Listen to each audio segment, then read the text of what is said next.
اون کسی که شرک می‌ورزه، اون کسی سر گنبد بارگاه میره، در واقع کفر ورزیده به نعمت الله، کفران نعمت کرده.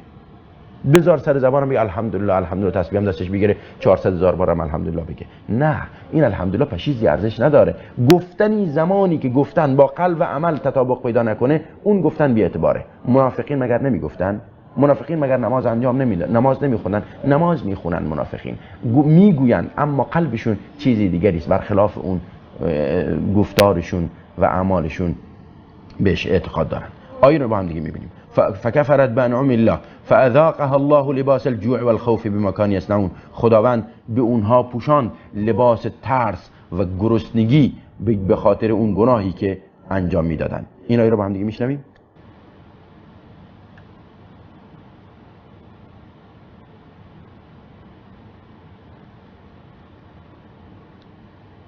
خب اگر اتاق فرمان اجازه بدید، من این سیستم مشکل پیدا کرد، با نرم افزار دیگر این آیه رو پخش کنم خدمت بینندگان عزیز.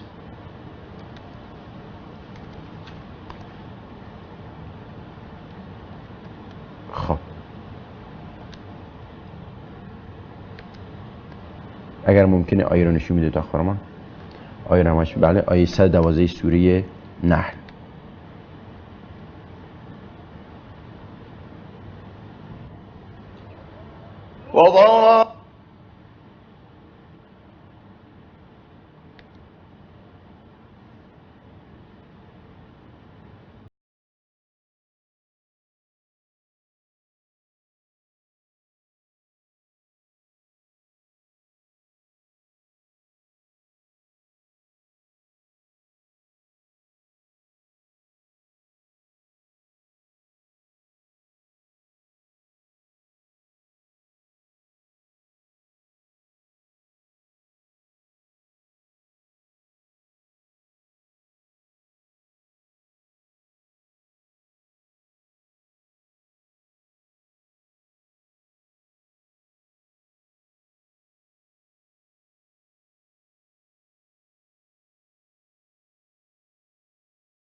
بله، متشکرم اتاق فرمان. این آیات و دیگر آیات قرآن نشون میده که انسان مؤمن شاکر نعمت الله و شکر نعمت الله تنها این نیست که انسان فقط الحمدلله بگه، این که انسان فقط الله را صدا بزنه، این که انسان اوامر الله را اجرا بکنه. شاید مثال خیلی ساده و طبیعی، مثال خیلی پیش پا افتاده بتونم این خدمتتون عرض کنم. پدری به فرزندش هر نوع نعمتی میده، هر نوع خدمتی تقدیم میکنه و فرزندش رو یک ذره فرزندش رو تنها نمیذاره. بعد یه درخواست از فرزندش میکنه، فرزندش اون درخواستش رو نمیپذیره در حالی که توانایی انجام اون کار رو داشته باشه. به نظر شما پدر ناراحت نمیشه؟ بهش نمیگه فرزند چرا من یه درخواست کوچیک از تو کردم، اون درخواست منو رد کردی تو؟ ولله المثل الاعلی.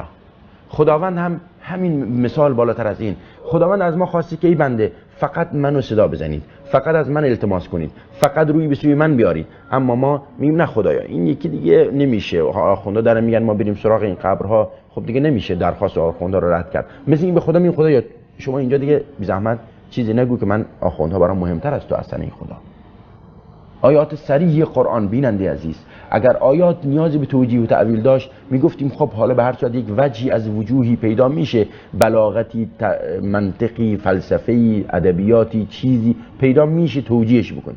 ولی آیه صریح قرآن خدا به صراحت لفظ داره میگه ای بنده غیر از من را صدا نزن. به نظر شما خدا چطور بگه؟ خدا چطور بگه تا ما قبول کنیم؟ و غالب این انحراف ها و این مزخرفات و این چرندیاتی که در جامعه ایران ما وجود داره به خاطر همین صدا زن غیر الله.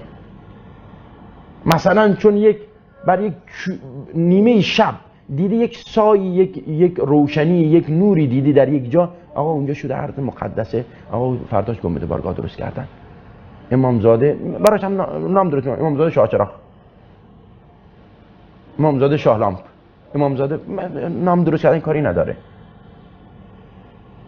چون دیدن آقا برای دیواری از اون ناودان آب که ریخته، یک شکل شمایل شخصی که عبا بر تن داره بر اون دیوار سیمانی گچی چیز رسم شده. آقا امامزاده اینجا، امام زمان اینجا عبور کرده دست کشیده، آقا فرداش پارچه بکشن، آقا این مقدس مبارک. قوچ، گوسفند شاخش مثلا به نحوی دو شاخه شده، آقا بیا حضرت علی این شبیه ذوالفقار حضرت علی شفا میده، پارچه بکش، دست بکش، بیمار بیار فلان.